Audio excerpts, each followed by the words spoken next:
Coming up on this edition of Impact, military presence in public schools.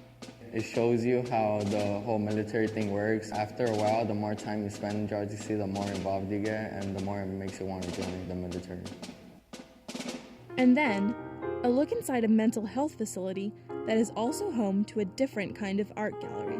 When I found out that there's this art studio here, it's quite amazing, as you can see from the environment and the sophistication of the people here and the diversity of people that you encounter.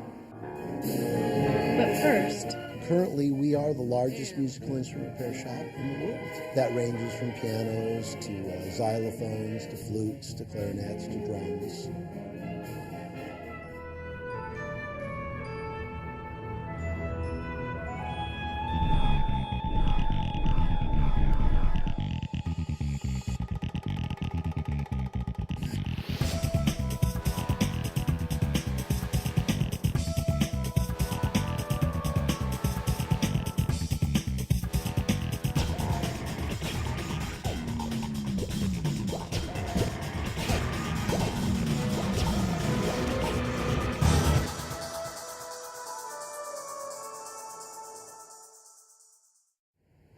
welcome to Impact. I'm Christina Bashai. Learning to play a musical instrument is a highlight for many school children, but all those students make it a challenge to keep school orchestras and bands in tune. In our first story, we meet some music craftsmen who have a never-ending job with Los Angeles schools. Ready, and...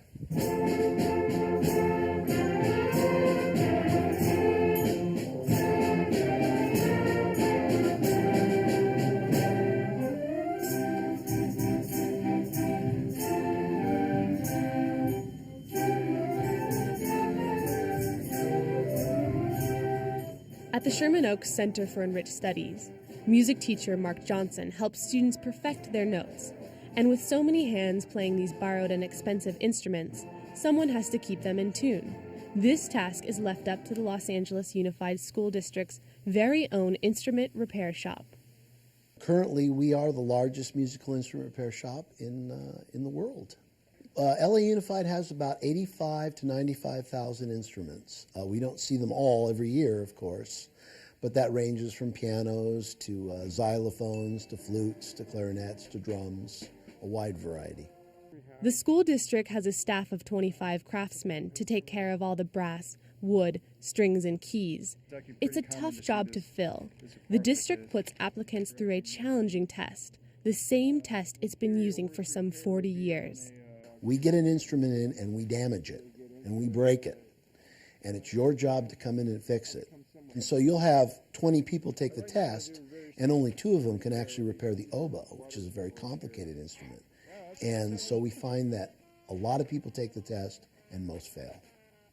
Some of these technicians got their start as professional musicians. Tony Garcia, a woodwind technician for 11 years at LAUSD, played with many performers. When I was 21, I got my first road job as a musician. I toured with a group called the Marquettes, and it was like a surf band.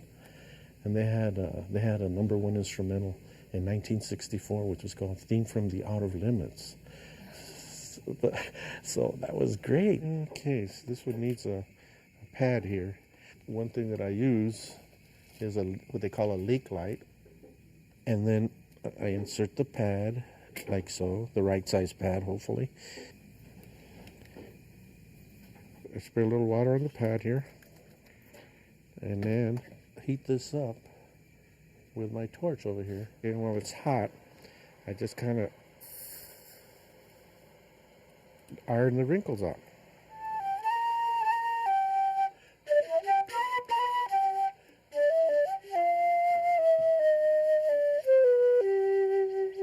Now this flute is not quite ready to send out.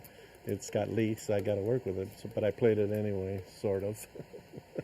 While some technicians became interested in fixing instruments through their musical endeavors, others, like Steve Bagmanian, just seemed to have a knack for repairing them from the start.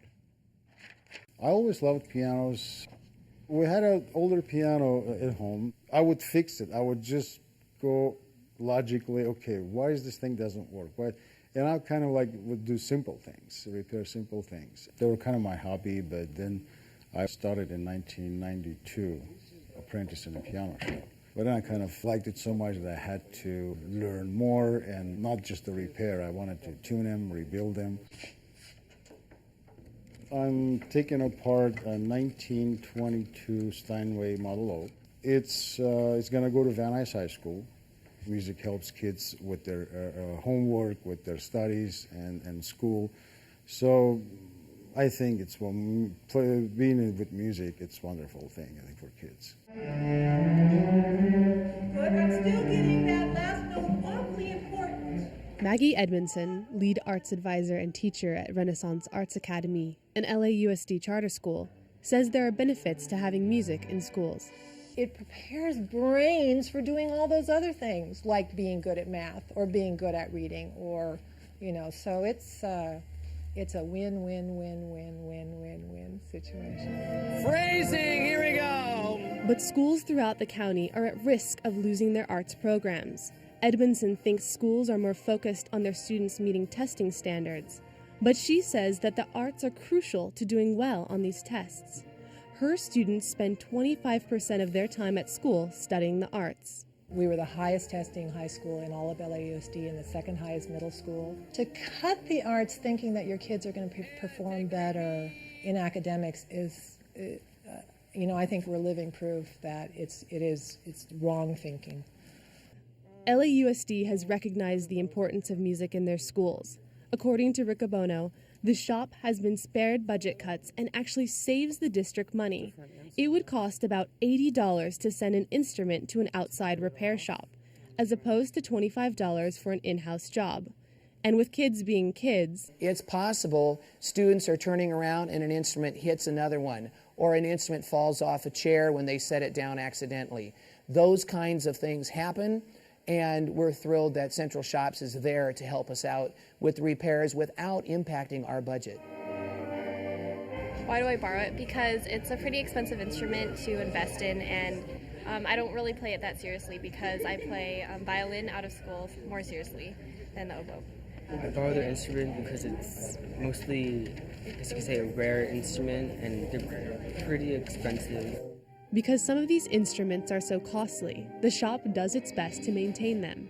Each instrument has a lifespan of 40 to 50 years, giving generations of students the opportunity to play music. And as long as LAUSD has a music program for their students, the instruments will always need someone standing by to fix them. Let's make sure we get all those phrases. Let's try it starting at measure 7. 1, 2, ready, and.